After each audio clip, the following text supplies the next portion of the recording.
আসসালামু আলাইকুম। সবাই কেমন আছেন? আশা করি সবাই ভালো আছেন। আজ আপনাদের জন্য নিয়ে এসেছি নতুন গল্পের প্রথম পর্ব। আশা করি গল্পটি আপনাদের ভালো লাগবে। তাহলে চলুন শুরু করা যাক।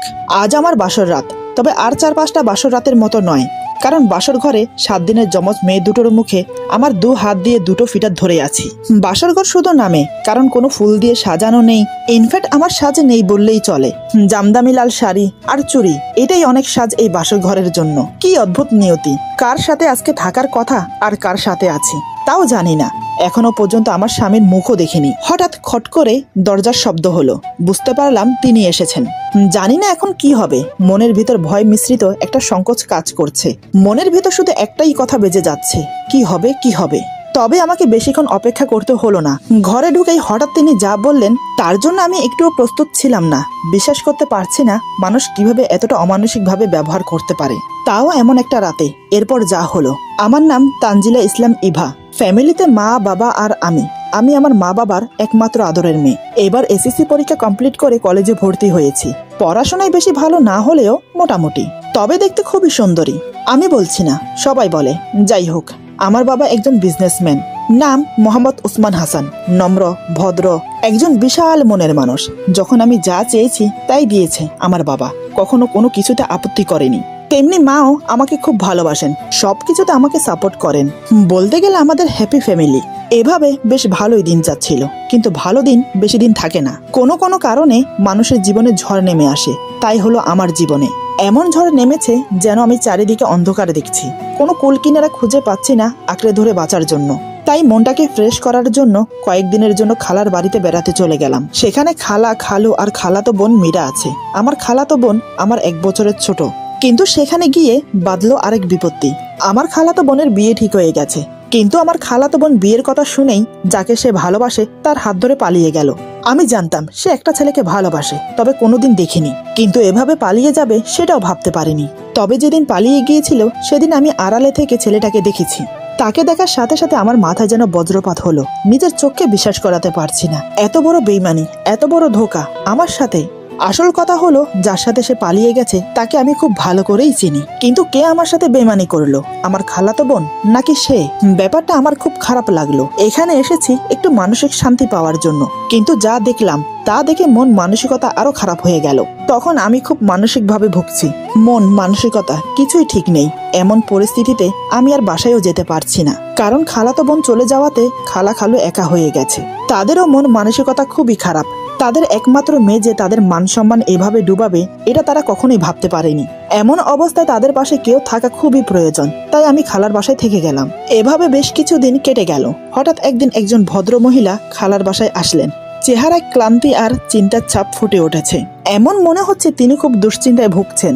খালার থেকে জানতে পারলাম তিনি খালার দুঃসম্পর্কের ননদ লাগে। আমি ভেতরে চলে গেলাম ওনার জন্য চা নাস্তা নিয়ে আসতে। এদিকে ওনারা দুজন গল্প করতে লাগলো। আমি নাস্তা নিয়ে এসে ওনাদের হাতে হাতে দিতে লাগলাম। কিন্তু আমি কান খাড়া করে মহিলাটির কথা শুনতে লাগলাম। মহিলাটি তার দুশ্চিন্তার কথা আমার খালাকে বলল। ওনার কথা শুনে আমার খালার মন খারাপ হয়ে গেল। খালা বলে, কিন্তু এখন হঠাৎ এমন মেয়ে কোথায় পাওয়া যাবে? কোনো মেয়ে রাজি হবে না। ওনাদের কথা শুনে কেন জানি না আমার কি হয়ে গেল। হঠাৎ আমি বললাম, খালা আমি রাজি আছি। আমার কথা শুনে সবাই কেমন যেন হকচকিয়ে গেল। আমার খালা খুবই আপত্তি করলো। শেষমেশ আমাকে টলাতে না পেরে মা বাবাকে ফোন দিল। মা বাবা তড়িঘড়ি করে ছুটে এলো খালার বাড়িতে। সব কথা শুনে তারা তো রেগে মেগে আগুন। কিন্তু আমার জেদের কাছে তারা অবশেষে হার মানলো। আমার এই একটা সিদ্ধান্তে মা বাবার মন ভেঙে দিল। তারা খুব কষ্ট পেল। তারা এটা বুঝতে পারছে না আমি এমন একটা বিয়ে কেন করছি। আমি তো এর থেকেও ভালো কিছু ডিজার্ভ করি। এমন একটা ছেলেকে বিয়ে করছি যে কিনা আমার যোগ্যই না। এমনকি আমি ছেলেকে দেখতেও চাইনি। জেদ জিনিসটা খুবই খারাপ। একবার মাথায় জেদ উঠে গেলে মানুষ তখন কি করে সেটা সে নিজেও জানে না। আমার ক্ষেত্রেও তাই হলো। সবার অমতে গিয়ে আমি এই বিয়েটা করছি। কোনো ধুমধাম আত্মীয় স্বজন ছাড়াই এই বিয়েটা হচ্ছে। রাতে ছেলে আসলো, তারপর কাজে ডেকে বিয়ে পড়ানো হলো। এমন বিয়ে কোনো মা বাবাই তার ছেলে মেয়েদের করাতে চায় না, কিন্তু আমার মা বাবা করতে বাধ্য হলো শুধু আমার মুখের দিকে তাকিয়ে। আসলে বিয়েটা একদিনের মধ্যে হয়ে গিয়েছিল, তাই কিছু করার সম্ভবও হয়নি। একসময় মা বাবা থেকে বিদায় নিয়ে শ্বশুর বাড়ি চলে এলাম। আজ আমার বাসর রাত। তবে আর 4-5টা বাসর রাতের মতো নয়, কারণ বাসর ঘরের 7 দিনের যমজ মেয়ে দুটোর মুখে আমার 2 হাত দিয়ে দুটো ফিটার ধরে আছি। বাসর ঘর শুধু নামে, কারণ কোনো ফুল দিয়ে সাজানো নেই। ইনফ্যাক্ট আমার সাজ নেই বললেই চলে। জামদামি লাল শাড়ি আর চুড়ি, এটাই অনেক সাজ এই বাসর ঘরের জন্য। কি অদ্ভুত নিয়তি, কার সাথে আজকে থাকার কথা আর কার সাথে আছি তাও জানি না। এখনো পর্যন্ত আমার স্বামীর মুখও দেখিনি, তবে একজন আমার লাইফ থেকে চলে গিয়ে ভালোই করেছে। তাই আমি আজ দুটো কিউট বেবি পেয়েছি। আমার মা এখনো পর্যন্ত আমাকে ভাত খাইয়ে দেয়, আর আমি কিনা দুটো বাচ্চা সামলাবো। ভাবতেই হাসি পাচ্ছে, আবার মন খারাপও হচ্ছে, কারণ জেদ করে মস্ত বড় লড়াইয়ে নেমেছি। জানি না কতটা সফল হতে পারবো। ও, আপনাদেরকে তো বলাই হয়নি, আমার স্বামীর নাম মোহাম্মদ আফরান ইসলাম ফাহিম। তিনি একজন বিজনেসম্যান। ওনারা 2 ভাই, উনি সবার বড়। ছোট ভাই লন্ডনে থেকে পড়াশোনা করছে। শ্বশুর অনেক আগেই মারা গেছে, কিন্তু মা এখনো বেঁচে আছে। আমার স্বামী আগে একটা বিয়ে করেছিল, তার প্রথম স্ত্রী মারা গেছে এই 7 দিনের যমজ বাচ্চা দুটো রেখে। কিভাবে কি হয়েছে আমি সেসব কিছুই জানি না, জানারও কোনো ইচ্ছে ছিল না। সত্যি বলতে আমি এই বাচ্চা দুটোর কথা শুনেই এই বিয়েতে রাজি হয়েছি। তবে তার পিছনে আরো একটা কারণ ছিল, সেটা না হয় ক্রমশ প্রকাশ্য। বাচ্চা দুটোর মুখে ফিটার ধরে নানান কথা ভাবতে লাগলাম। হঠাৎ কেউ পেছন থেকে মেহেলি কণ্ঠে বলে, ইভা, তোমার সারাদিন অনেক কষ্ট হয়েছে, এখন আমি বাচ্চাদের নিয়ে যাই। আমার শাশুড়ি মায়ের কথা শুনে নিজের ভাবনা থেকে বেরিয়ে চোখের পানি মুছে বললাম, না আন্টি, ওরা আমার কাছে থাকবে, আমার কোনো অসুবিধা হবে না। শাশুড়ি মা বলে, কালকে না হয় তোমার কাছে থাকবে, আর তুমি আমাকে আন্টি বলবে না, মা বলবে। আমি বললাম, আচ্ছা, কিন্তু ওরা আমার কাছে থাকবে। মা বলে, খুব জেদি মেয়ে তো তুমি, আমার ছেলেটাকেও তোমার জিদ দিয়ে নিজের করে নিও। আমি বললাম, মা বলে, তোমার খাবারটা রেখে যাচ্ছি, খেয়ে নিও। আমি বললাম, আপনি কি খেয়েছেন? মা বলে, না, এখন খাবো। আর হ্যাঁ, যত রাত হোক, ওদের সামলাতে তোমার কষ্ট হলে আমাকে ডাকতে ভুলবে না। আমি বললাম, আচ্ছা ঠিক আছে। শাশুড়ি এই কথা বলে চলে গেল। যাওয়ার সময় অবশ্যই দরজা লাগিয়ে দিয়ে গিয়েছিল। শাশুড়ি মা চলে যাওয়ার পর আমি বাচ্চাদের ঠিকমতো শুইয়ে দেই। হঠাৎ দরজায় খুট করে একটা শব্দ হলো। বুঝতে পারলাম তিনি এসেছেন। মনের ভিতর ভয় মিশ্রিত একটা সংকোচ কাজ করছে। কেমন যেন একটা অনুভূতি ছেয়ে যাচ্ছে পুরো শরীর জুড়ে। বাসর রাতে সম্পূর্ণ একটা অচেনা মানুষের সাথে থাকতে হবে ভেবেই যেন আত্মারাম কেঁপে উঠছে। মনের ভিতর শুধু একটা কথাই বেজে যাচ্ছে, কি হবে কি হবে। মনে মনে ভেবে নিলাম, ভয় পেলে চলবে না, প্রতিটা কথার যথাযথ উত্তর দিতে হবে, তাহলে আমি টিকতে পারবো। তাই মনে মনে সাহস জোগাতে লাগলাম। ফাহিম দরজার কাছে কিছুক্ষণ দাঁড়িয়ে ধুম করে দরজা লাগিয়ে দেয়। আমি বিছানা থেকে নেমে দাঁড়িয়ে বললাম, বাচ্চারা ঘুমোচ্ছে, তাই আস্তে শব্দ করবেন। ফাহিম রাগের সাথে বলে, তোমার থেকে এখন আমার জ্ঞান নিতে হবে, কি করব না করব। আমি বললাম, ভুল কাজ করলে অবশ্যই সঠিক পথ দেখাবো। ফাহিম বলে, এই শোনো, আমার থেকে স্বামীর অধিকার আশা করো না। ভেবো না তোমার সুন্দর মুখ দেখে আমার। ওর মুখ থেকে কথা ছিনিয়ে আমি বললাম, আমার ভালোবাসার মানুষের জায়গা তোমাকে দিতে পারবো না, কোনোদিন ভালোবাসা পাবার আশা করো না। ব্যাস, আর সিনেমার ডায়লগ দিতে হবে না। ফাহিম বলে, তুমি তো বড্ড বাচাল। আমি বললাম, আপনি যা বলতে চেয়েছেন তা আমি বলে দিলাম, যাতে আপনার কষ্ট কম হয়। ফাহিম বলে, ধ্যাত, সামনে থেকে সরো, আমি ঘুমাবো। আমি বললাম, বিছানায় আপনার জায়গা হবে না, নিচে ঘুমান। ফাহিম বলে, আজকে আমার বাসায় তোমার প্রথম দিন বলে কিছু বললাম না, তা না হলে তোমাকে বুঝিয়ে দিতাম আমার সাথে মুখে মুখে তকরা করার ফল কি হয়। বুঝতে পারলাম আমি কথা বললে কথা বাড়বে, তাই চুপ করে রইলাম। আমার স্বামী নিজেই নিচে বিছানা করে শুয়ে পড়ে। আমি খাটের এক কোণে বসে আছি। চোখ গেল শাশুড়িমা খাবার রেখে গিয়েছে সেদিকে। এদিকে আমার খুব খিদে লেগেছে, কিন্তু উনি বোধ হয় খায়নি। এটা ভেবে খুব খারাপ লাগলো। যতই উনি আমাকে স্ত্রী হিসেবে গ্রহণ না করুক, কিন্তু আমি ওনার স্ত্রী, ওনাকে না খাইয়ে নিজে কিভাবে খাই। তাই খাবারের প্লেট নিয়ে ওনার সামনে বসে আঙ্গুল দিয়ে হাতে খোঁচা মেরে বললাম, এই যে শুনেন, একটু উঠে বসুন। আমার কাণ্ড দেখে ফাহিম আরো রেগে যায়। ফাহিম বলে, মহা জ্বালা তো। আমি বললাম, কিছু খেয়েছেন? ফাহিম বলে, না, খাবো না। আমি বললাম, খাবো না বললেই তো হবে না, খেয়ে নিন। ফাহিম বলে, বলছি তো খাবো। আর কিছু বলার আগে আমি ওনার মুখে ভাতের লোকমা দিয়ে দিলাম। আমি বললাম, আর একটাও কথা বলবেন না, চুপচাপ খেয়ে নিন। ফাহিম আর একটা কথাও বলল না, বাধ্য ছেলের মতো খেয়ে নিল। পেটে খিদে, তাই রাগটা কাজে লাগাতে পারিনি। আমিও একটু খেয়ে বিছানায় গা এলিয়ে দিলাম। উনি একটু রাগী প্রকৃতির মানুষ, কিন্তু বেশ ভালো, সেটা বুঝেছি। বউকে অনেক ভালোবাসতো, নয়তো নতুন সদ্য বিয়ে করা বউয়ের দিকে ঠিক মতো তাকালোও না। প্রথম ভালোবাসা ভোলা যায় না ঠিক, কিন্তু নতুন করে জীবন সাজিয়ে নেওয়া যায়। আর যারা বেইমানি করে তাদের কথা তো আলাদা। কেউ একজন একদিন বলেছিল, আমি তার প্রথম ও শেষ ভালোবাসা, কিন্তু আজ তার বুকে অন্য কেউ। আমার কাছে সে এখন দীর্ঘশ্বাস, আর বাচ্চারা আমার নতুন জগৎ। নানান কথা ভাবতে ভাবতে ঘুমে চোখটা লেগে এসেছিল। হঠাৎ বাচ্চার কান্নার শব্দ পেয়ে তাড়াতাড়ি উঠে বসলাম। টাওয়েলের মধ্যে ফিটার মোড়ানো ছিল, সেটা বের করে বাচ্চাদের মুখে ধরি, আর এক নিমেষেই কান্না বন্ধ হয়ে গেল। ওদের খাইয়ে আমিও ঘুমিয়ে পড়লাম। সকালে আমি উঠে ফ্রেশ হয়ে নিলাম। ফ্রেশ হয়ে এসে দেখি উনি এখনো ঘুমোচ্ছেন। আমি এবার ওনাকে ডাক দিলাম, কিন্তু কোনো সারা শব্দ নেই। আস্তে করে ধাক্কা দেওয়ার সাথে সাথে উনি আমাকে জড়িয়ে ধরে বলে, সকালবেলা তোমার মিষ্টি ছোঁয়া না পেলে আমার ঘুম ভাঙে না। আমি বললাম, ছাড়ুন আমাকে, আপনি ভুল করছেন। ফাহিম বলে, না, তুমি আমার সাথে শুয়ে থাকবে। এই বলে আমাকে জোর করে জড়িয়ে ধরে বুকের সাথে মিশিয়ে নেয়। আমি কিছু বুঝে ওঠার আগেই টুপটুপ করে আমার মুখে কিস করতে থাকে। চুলের খোপা শক্ত করে চেপে ধরে আমার ঠোঁটে আলতো করে কিস করে। এবার আমি থাকতে না পেরে পাশে একটা পানির গ্লাস রাখা ছিল, গ্লাসের মধ্যে আঙ্গুল ডুবিয়ে উনার মুখে পানি ছিটিয়ে দিলাম। উনি লাফিয়ে উঠে বসে, তারপর আমার দিকে এক নজর তাকিয়ে ওয়াশরুমে চলে গেল।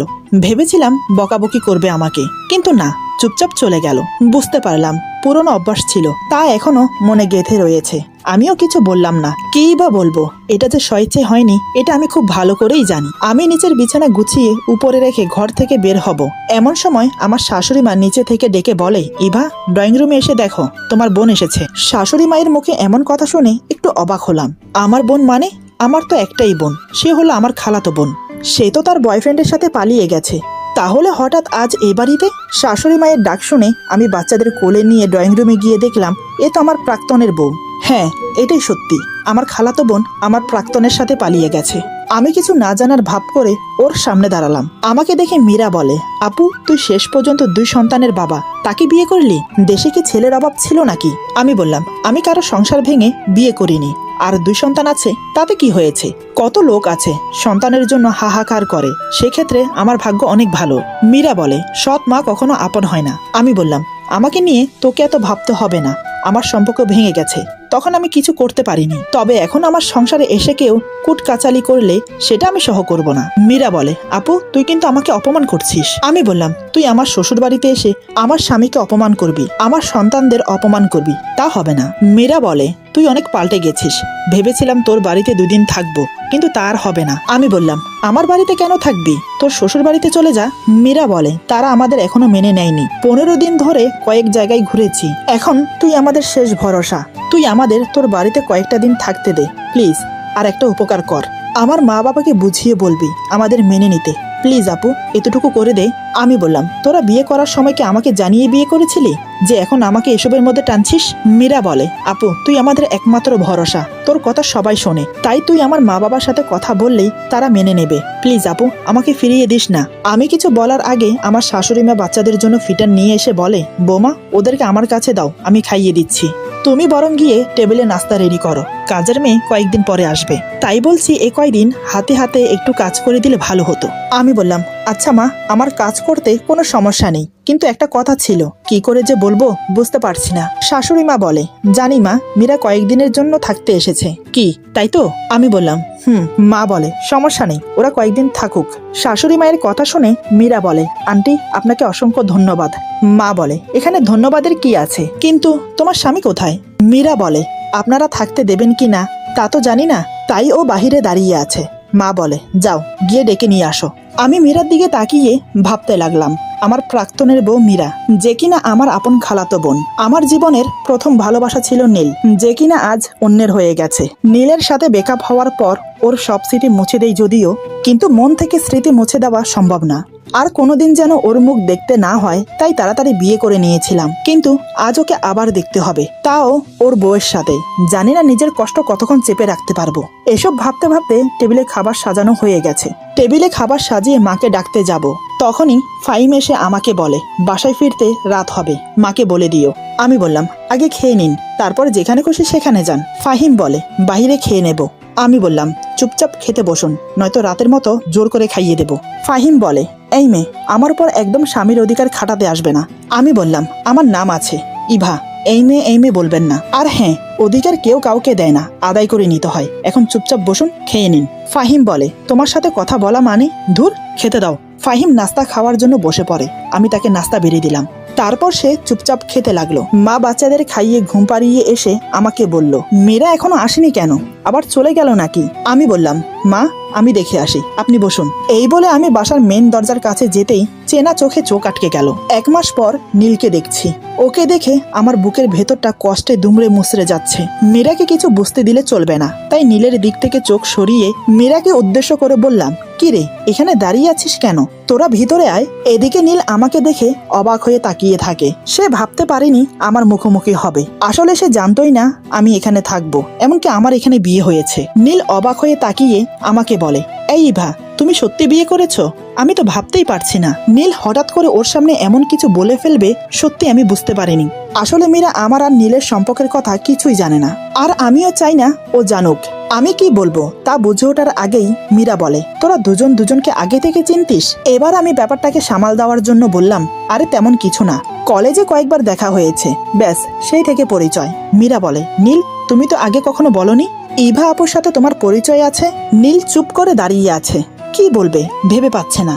তাই আমি উত্তর দিলাম, আরে ও হয়তো ভুলে গেছে তাই বলেনি। এখন আর কথা না বাড়িয়ে ভেতরে গিয়ে ফ্রেশ হয়ে খেতে আয়। ততক্ষণে ফাহিম খেয়ে দিয়ে বাহিরে চলে গেল। নীল আর মীরাকে আমার শাশুড়িমা খেতে দিল। আসলে আমি ইচ্ছে করে নীলের সামনে যেতে চাইছি না, কারণ ওকে যত দেখবো তত কষ্ট বাড়বে। তবে ওদের এখানে থাকা চলবে না। নীলের সাথে কথা বলে মীরাকে নিয়ে চলে যেতে বলবো। মনে মনে এসব ভাবছি, আর বাচ্চাদের সামালতে আমার সময় যাচ্ছে। রুম থেকে আর বেরোতে হয়নি, সব কাজ শাশুড়িমা করছে। সত্যি বলতে উনি খুব ভালো, সেটা বিয়ের আগে থেকেই জেনেছি। কারণ আমার খালার ননদ হলো আমার শাশুড়িমা। খালা আমাকে বলেছে উনি খুব ভালো, ওই বাড়িতে বউ হয়ে গেলে তোর কোনো কষ্ট হবে না। দেখতে দেখতে সকাল পেরিয়ে দুপুর, দুপুর পেরিয়ে সন্ধ্যা হলো। এদিকে মাথাটা খুব ঝিমঝিম করছে, তাই চা খাওয়ার জন্য রুম থেকে বের হব। তখনই শাশুড়িমা চা দিয়ে গেল আর বাচ্চাদের তার কাছে নিয়ে গেল। এই সুযোগে একটু ঘুমানো যাক, এই ভেবে বিছানায় শুয়েছি মাত্র, ঠিক তখনই দরজায় ঠকঠক শব্দ পেয়ে উঠে বসি। দরজার সামনে নীল দাঁড়িয়ে বলে, আসতে পারি? আমি তো দেখে অবাক, ও এখানে কেন? আমি একটু গম্ভীরভাবে বললাম, নীল তুমি এখন আমার ভালোবাসার মানুষ না, আমার বোনের স্বামী, আর আমিও অন্যজনের স্ত্রী, তাই তোমার এখানে আসা ঠিক হয়নি। আমি পুরনো সব ভুলে আমার সংসারটাকে নতুন করে সাজাতে চাই। নীল বলে, তুমি বিশ্বাস করো আমি তোমার শ্বশুর বাড়িতে আসতে চাইনি, মীরা জোর করে এনেছে। আর সত্যি বলতে আমি জানতামও না এটা তোমার শ্বশুর বাড়ি। আমি বললাম, মীরা আমাদের সম্পর্কের কথা কিছুই জানে না, কোনোদিন যেন জানতেও না পারে, সেদিকটা তোমার লক্ষ্য রেখে চলতে হবে। নীল বলে, আমি জানি তোমার সাথে আমি অন্যায় করেছি, আর মীরাকে কিছু না বললে সেটাও অন্যায় হবে। আমি বললাম, আগেও মীরাকে কিছু বলতে পারোনি, আর এখন বললে কি হবে? তার থেকে ভালো নতুন জীবন সুখময় করো। নীল বলে, ইভা তুমি আমাকে ক্ষমা করে দাও, তুমি ক্ষমা না করলে যে মরেও শান্তি পাবো না। আমি মুচকি এসে বললাম, এখানে অন্যায়ের কিছুই নেই, ক্ষমা করার মতো কোনো কাজ করনি তুমি, কারণ আমার ভাগ্যে তুমি ছিলে না, তাই আমি তোমাকে পাইনি। নীল বলে, জানি না কিভাবে যেন সেদিন রাতে মীরার সাথে কথা বলে মনে হলো আমি ওকে সত্যি ভালোবাসি, আর তোমার প্রতি শুধু ভালো লাগা। আমি বললাম, নীল প্লিজ, আমি কিছু শুনতে চাই না, আর কিছু বলো না প্লিজ, এখন তুমি আসতে পারো। নীল বলে, ইভা আমার কিছু কথা আছে, সেগুলো বলতে চাই। আমি বললাম, না না না, তোমার কোনো কথা শুনতে চাই না, দয়া করে আমার রুম থেকে বেরিয়ে যাও। নীল মাথা নিচু করে রুম থেকে বেরিয়ে গেল।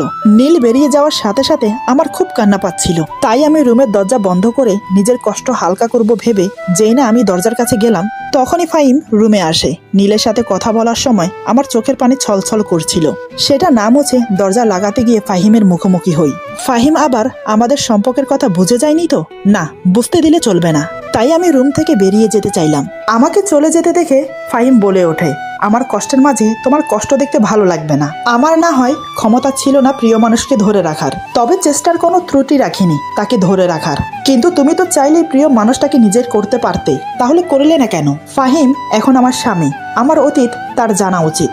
মানুষটাকে মিথ্যে বলতে পারবো না, তাই জবাব দিলাম, ভাগ্যে ছিল না তাই ধরে রাখতে পারিনি। ফাহিম বলে, কেন তাকে কি ভালোবাসতে না যে ধরে রাখার কোনো ক্ষমতা নেই তোমার? আমি বললাম, একটা কথা কি জানেন, দেহের মৃত্যু আর কারোর প্রতি মনের মৃত্যু দুটোই আলাদা। ফাহিম বলে, কেন? তুমিই তো বললে অধিকার খাটাতে হয়, কেউ কাউকে অধিকার দেয় না, আদায় করে নিতে হয়। তাহলে? আমি বললাম, ধুর, যা হয়েছে ভালোই হয়েছে, নয়তো এত কিউট বেবি পেতাম নাকি। ফাহিম হঠাৎ করে বলে, সৎ মা আপন হয় না, নিশ্চয় জানো? আমি বললাম, অনেক শুনেছি, তবে আমি চেষ্টা করে দেখি আপন হতে পারি কিনা। ফাহিম বলে, করো, আমি বললাম, এখনো পর্যন্ত বেবিদের নাম রাখা হয়নি, সেদিকে আপনার কোনো খেয়াল আছে? ফাহিম বলে, ঈশা জানতো যমজ মেয়ে হবে, তখনই ও নাম ঠিক করে রেখেছিল। ওর মৃত্যুতে বাচ্চাদের নামের কথা ভুলেই গিয়েছিলাম। তুমি মনে করে ভালোই করেছো, ওদের নাম মাহিরা আর মাইশা হবে। আমি বললাম, বাহ, খুব সুন্দর নাম তো। আপুর চয়েস আছে বলতে হয়, যেমন সুন্দর স্বামী তেমন সুন্দর বেবি আর ওদের নাম। সত্যি বলতে আমার স্বামী খুব সুন্দর, খুবই স্মার্ট, নীলের থেকেও দেখতে হ্যান্ডসাম। ফাহিম বলে, এই মেয়ে, আমি সেই কখন থেকে এসে বসে আছি, জানো না আমি বাসায় এসে চা খাই? আমি বললাম, আমি এই বাসায় নতুন এসেছি, তাহলে জানবো কিভাবে? ফাহিম বলে, এত কথা না বলে যাও গিয়ে চা নিয়ে আসো। আমি মনে মনে বললাম, যাহ বাবা, হঠাৎ করে রেগে গেল কেন বুঝলাম না। একটু ভালো করে কথা বললে কি হয়? আমি কোনো কথা না বাড়িয়ে রান্নাঘরে গিয়ে চা বানিয়ে ওনাকে দিয়ে রুম থেকে চলে গেলাম শাশুড়ি মায়ের রুমে। আমি বললাম, মা, ভেতরে আসবো? মা বলে, হ্যাঁ বৌমা, আসো। আমি বললাম, ঈশাপু বাচ্চাদের নাম ঠিক করে রেখেছিল, মাহিরা, মাইশা, এটা বলতে এসেছি। মা বলে, খুব ভালো, মেয়েটা যে অকালে চলে যাবে বুঝতে পারিনি। আমি বললাম, আপুর ঠিক কি হয়েছিল মা? মা বলে, ডেলিভারির ডেটের আগেই হঠাৎ করে প্রসব ব্যথা শুরু হয়, তারপর হসপিটালে নিয়ে যাওয়ার পর নর্মালেই বাচ্চা হয়, কিন্তু অনেক ব্লাড ক্ষরণ হয়। ডাক্তার বলে তাড়াতাড়ি এবি নেগেটিভের ব্লাড দিতে হবে। এত বড় হসপিটালে কোথাও এবি নেগেটিভের ব্লাড পাওয়া যায়নি। বাহিরে অনেক হসপিটালে খুঁজতে খুঁজতে অবশেষে পাওয়া গেল, কিন্তু ততক্ষণ অনেক দেরি হয়ে গেছে। ব্লাড নিয়ে আসতে আসতে এসে আমাদের ছেড়ে চলে যায়। কথাগুলো বলে শাশুড়িমা কেঁদে দেয়। তাকে কি বলে সান্ত্বনা দেব সে ভাষা আমার নেই। শাশুড়িমা কেঁদে কেঁদে আমার হাত ধরে বলে, তুমি বাচ্চাদের সৎ মা না, আপন মা হয়ে থেকো, কখনো যেন ওরা মায়ের অভাব বুঝতে না পারে। আমি বললাম, মা, আপনি কিছু চিন্তা করবেন না, আমিই ওদের মা, পেটে ধরিনি তাতে কি মা হওয়া যায় না? জানেন মা, আমি আপনার ছেলেকে বিয়ে করেছি শুধুমাত্র এই বাচ্চা দুটির কথা শুনে। মা বলে, তুমি খুব ভালো, দ্বিতীয়বার আমার ঘরে এত ভালো বউ আসবে ভাবতে পারিনি। আমি বললাম, মা, আমি ওদের নিয়ে যাই? মা বলে, আচ্ছা। আমি বাচ্চাদের আমার রুমে এনে শুইয়ে দিয়েছি, তারপর খালামাকে কল দিয়ে বলেছি কালকে সকালে যেন আমাদের বাসায় চলে আসে। দেখতে দেখতে রাতের খাবারের সময় হয়ে গেছে, সবাই মিলে একসাথে খেতে বসলাম, কিন্তু খাবারের টেবিলে নীলকে মীরার সাথে দেখে আমার খুব কষ্ট হচ্ছিল, তাই না খেয়ে রুমে চলে আসি। ফাহিম এটা দেখে কিছু বলে না, চুপচাপ খাওয়া শেষ করে রুমে চলে আসে, তারপর বিছানা করে নিচে ঘুমানোর জন্য। আমি বললাম, আজকে আপনি বাচ্চাদের কাছে ঘুমান, আমি নিচে ঘুমাবো। ফাহিম বলে, তার কোনো দরকার নেই। আমি বললাম, তাহলে শুধু শুধু নিচে বিছানা করতে হবে না, খাটে 4 জন ঘুমানো যাবে, এসে ঘুমান। আমি জানি ওনার নিচে ঘুমোতে অসুবিধা হচ্ছে, তাই কথা না বাড়িয়ে খাটের এক কোণে শুয়ে পড়ে। হঠাৎ মাইশা কেঁদে ওঠে, আমি ওকে কোলে নিয়ে রুমের মধ্যে হাঁটছি, এমন সময় হঠাৎ ফাহিম আমাকে উদ্দেশ্য করে যা বলে তা শুনে আমি থমকে দাঁড়িয়ে যাই, বিস্ময়ে অবাক হয়ে ওনার দিকে তাকিয়ে থাকি। আমার বুকের ভেতর বুঝে থাকা কষ্টটা আবার মোচড় দিয়ে উঠল। বুঝে উঠতে পারছি না তার কথার কি উত্তর দেব, কেনই বা উনি কথা বলছেন। এরপর যা হলো, আজকের গল্প এখানে সমাপ্ত। গল্পের বাকি অংশ পেয়ে যাবেন আগামী পর্বে। আশা করি গল্পটি আপনাদের ভালো লাগবে। যদি ভালো লাগে